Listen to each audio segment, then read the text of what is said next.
یہ زیادہ تر جو نازیب عمر کر رہے ہوتے ہیں یہ ان کے محرم رشتہ دار ہوتے ہیں، استاذہ ہوتے ہیں، یا کون لوگ ہوتے ہیں؟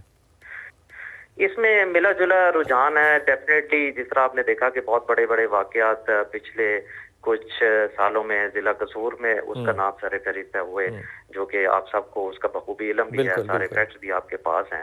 تو اس میں جو زیادہ تر دیکھنے میں آتا ہے کہ بچوں کے قریبی لوگ جو بچوں کے کسی بھی وجہ سے قریب ہوتے ہیں، اس میں رشتہ دار بھی آ جاتے ہیں، یا اس طرح جس طرح اس واقعے میں ایک استاد کو جس طرح ہمارا معاشرہ بہت زیادہ ویلیو دیتا ہے، تو اس طرح جو قرابت داری جن رشتوں میں آ جاتی ہے نارملی جو ہے کمپلینٹس اسی رشتے کی طرف سے آتی ہے. آپ نے اس میں عمر فاروق 295B بھی شامل کر لیا، یعنی کہ ناموس کا قانون بھی شامل کر لیا. آپ کو لگتا ہے کہ یہ شخص اپنی انجام تک پہنچے گا، اور زیادہ سے زیادہ یا کم سے کم اس کو کیا سزا ہوگی؟ جی یہ بڑا آپ نے موضوع سوال کیا. اس حوالے سے جو 295B ہے اس میں عمر قید کی سزا ہے، اور اسی کے تمام تر تفتیشی لوازمات کو پورا کرنے کے لیے ایک کمیٹی تشکیل دینا بھی بہت ضروری تھی، تاکہ وہ کمیٹی مل کے تمام ثبوتوں کو اکٹھا کرے، اس کو صفحہ مثل پر لائے، تاکہ عدالت کے سامنے جب یہ کیس جائے تو اس میں انویسٹیگیشن میں کوئی نقائص نہ رہ جائیں، جس کی وجہ سے ملزم جو ہے. رانا صاحب میں آپ کی طرف نا عمر فاروق سوال چھوڑ کے جا رہا ہوں، میرے ساتھ رہیے گا، لیکن جواب بعد میں آ کے مانگوں گا کیونکہ راما صاحب میرے ساتھ ہیں. کہ کیا ایسے مقدمات میں انوالو ہوتے ہوئے اتنی ہی دلیر ہوتی ہے ہماری ایڈمنسٹریشن جتنی چور ڈاکو کے لیے ہوتی ہے؟ یہ ابھی نہیں پوچھوں گا، بعد میں مجھے جواب دیجیے گا. طاہر بھائی، یہ کہنا کہ یہ حق والے ہیں اور یہ نا حق والے ہیں، یہ اچھے ہیں یہ برے ہیں، انہوں نے لبادہ اوڑا ہوا ہے، ظاہر آپ یہ ساری باتیں کہہ سکتے ہیں، آپ کا حق بھی ہے، آپ کہیے. لیکن سچ بات یہ ہے کہ یہ مدرسے کا گریجویٹ بھی ہے، یہ حافظ بھی ہے، اور یہ قرآن بھی پڑھاتا ہے. اب علماء کرام پہ بھی اگر یقین نہیں ہے تو پھر علماء کرام آرام سے کہہ دیں کہ جی اس نے لبادہ اوڑا ہوا ہے، یہ عالم شالم کوئی نہیں ہے، ایویں محلے کا کاری شاری ہے، تاکہ صاف ہو جائے بات. بسم اللہ الرحمن الرحیم، نحمدہ ونصلی ونسلم علی رسولہ الکریم. بلال بھائی، سب سے پہلے تو یہ قابل شرم یا قابل مذمت یا یہ لفظ چھوٹے ہیں اس عمل کے بارے میں، اور یہ عمل تسلسل کے ساتھ ہمارے سامنے آ رہے ہیں. یہ نہیں ہے کہ میں کہوں یہ ایک واقعہ یا دو واقعہ، تو ہم دیکھتے ہیں ہر تیسرے چوتھے دن کوئی نہ کوئی واقعہ نظر آتا ہے، اور یہ بہت ہی ناقابل قبول اور شرم کرتے، یعنی کیا کہیں. لیکن طاہر بھائی یہ بتائیے نا کہ ایک عالم جو ہے، ایک ٹیچر جو ہے، ایک سکول جو ہے، ایک مدرسہ جو ہے، اس کا تو ذمہ بہت پابندی کے ساتھ ہے نا. اب یہ کہیں کہ والدین نظر پہ رکھیں، اگر مولوی پہ بھی نظر میں نہیں رکھنی ہے اپنے بچے کے لیے، تو پھر آپ لوگ کیا کر رہے ہیں؟ کونسل آف اسلامک آئیڈیالوجی، ریاست، علماء کرام، کانفرنسز، اتحاد مسلمین، پھر یہ سب کیا چکر ہیں؟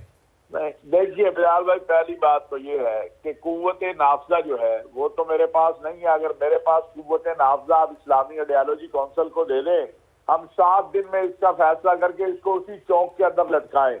4 بندوں کو آپ لٹکا دیں. یہ ابھی ہمارے ڈی پی او صاحب بیچارے بتا رہے تھے، اب ان سے پوچھیں کہ تفتیش اور اس سارے مرحلے کے بعد جب عدالتوں میں کیس جاتا ہے تو کریں ثابت. نظام عدل اتنا کمزور اور اتنا لمبا ہے کہ 10 سال بعد بھی اس کو سزا نہیں ہو پائے گی. تو اس سے کیا، دیکھیے کوئی بھی ہے، مولوی ہے یا غیر مولوی ہے، وہ خطیب ہے یا امام ہے. نہیں سر، یہاں پہ مولوی ہے سر، یہاں پہ قاری صاحب ہے، یہاں پہ حافظ صاحب ہے، سب کو نہیں رگڑا لگائیں. اس پہ دیکھیں بلال بھائی، میں اپنی طرف سے، پاکستان علماء کونسل کی طرف سے، اسلامی نظریاتی کونسل کی طرف سے، میں آپ کے اس پروگرام میں کہتا ہوں کہ اس مولوی کو، ویسے تو توہین ہے اس کو مولوی کہنا، لیکن اس نے جو مولوی کہہ لیں، اسے جو بھی کہہ لیں، اس کو لٹکائیں اسی گھر کے سامنے ہفتے کے اندر. اب یہ ہم فریق بننے کو تیار ہیں، اس میں عدالت میں جانے کو تیار ہیں. مجھے آپ یہ گارنٹی دے دیں کہ اگلے 5 سال میں بھی اس کے کیس کا فیصلہ ہو جائے گا. آپ کو نہیں یقین کہ ہو جائے گا؟ کیوں نہیں ہوگا طاہر بھائی، کیوں نہیں ہوگا؟ کیونکہ مذہبی طبقے سے ہم ڈرتے ہیں اس لیے نہیں ہوگا، یا قانون کمزور ہے؟ کہتا ہوں اگر اس شخص کے لیے کوئی ایک مذہبی آدمی ہے، اسے بھی لٹکانا چاہیے، اسے بھی کوڑے مارنے چاہیے چوک کے اندر. اگر ایسے خبیث انسان کے لیے اگر کوئی آئے کہ جی اس کو تھوڑا رعایت بھی دے دیں، قرآن کریم کی توہین کر رہا ہے. طاہر بھائی خدا کی قسم، ہم آن ایئر تھے اس بات پہ. وہ آدمی جس نے کہ مسجد کے اندر زیادتی کی تھی نا بچے کے ساتھ، اس نے آ کے آن کیمرہ کہا مجھے اللہ واسطے معاف کر دیں، تو علماء میں کہہ رہے تھے کہ اللہ واسطے مانگ رہے معافی. یہ جو کہہ رہے تھے نا بھائی وہ میرے سروں کے تاج ہیں جو کہہ رہے تھے، وہ دین کے نام پر ڈاکو ہے. اگر کوئی دین کو سمجھتے ہوئے یہ کہتا ہے کہ جو مسجد میں زیادتی کرے اس کو معاف کر دو، کون ہے یہ معافی جو ہے؟ کیا اس مسجد کی حرمت جو ہے یا اس بچے کی حرمت یا اس بچی کی حرمت یہ ٹھیکیدار ہے اس کو معافی دینے کی؟ اچھا طاہر بھائی مجھے ایمانداری سے سینے پہ ہاتھ رکھ کے بتائیے کہ یہ ٹھیکیداری ختم ہونی چاہیے. علماء اور غیر علماء کا مزاج اسی جگہ پہ ایک پاگل آدمی نے ناموس کر دی، قرآن جلا دیا یا پتہ نہیں کیا کیا، ہم نے اس کو جلا دیا. ابھی وہ جو دوسرا واقعہ تھا پچھلے دنوں جہاں پہ کہ وہ قرآن پہ اپنی بیوی کی تصویریں لگا رہا تھا، ہم نے اس کو اڑا کے رکھ دیا. یہاں پہ علماء کا لفظ جب آتا ہے تو ہم کچھ شرمندگی کرنے کی بجائے ڈیفینسو کیوں ہو جاتے ہیں کہ یہ ہم میں سے نہیں ہے؟ بھائی ہے ہم میں سے. دیکھیں بلال بھائی، پہلی بات تو یہ ہے کہ چونکہ یہ رانا صاحب جانتے ہوں گے یہ کس مدرسے کا ہے، کس جگہ کا ہے، جہاں کا بھی ہے.